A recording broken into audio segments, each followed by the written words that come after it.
In the year 1080, Robert, Duke of Normandy and eldest son of William the Conqueror, built a castle here by a settlement first founded by the Romans.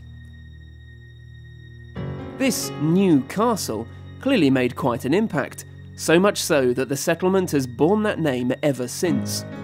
And today, Newcastle, along with its South Tyneside neighbour Gateshead, forms the 6th largest city area in Britain.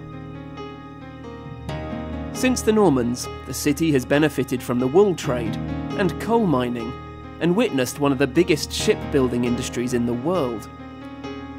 The heavy industry has now gone, but Newcastle has successfully reinvented itself as a centre for retail, leisure, culture, and a big night out. Much of the city centre was laid out in the 1830s in a style now known as Tyneside Classical. Grey Street, which sweeps from Grey's Monument down to the river, has even been voted the country's finest street. But the defining feature of Newcastle will always be its river. The quayside area has been transformed in the past 20 years, with the Sage music venue and the Baltic Contemporary Arts Centre providing ample opportunity to admire the Tyne's famous bridges. The iconic Tyne Bridge arrived in 1928, built by the same Middlesbrough company that would go on to build the Sydney Harbour Bridge on the other side of the planet.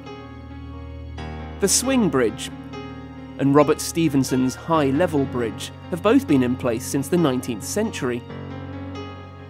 But stealing the attention these days is the Gateshead Millennium Bridge, an eye-catching and award-winning structure that tilts in order to allow shipping to pass underneath.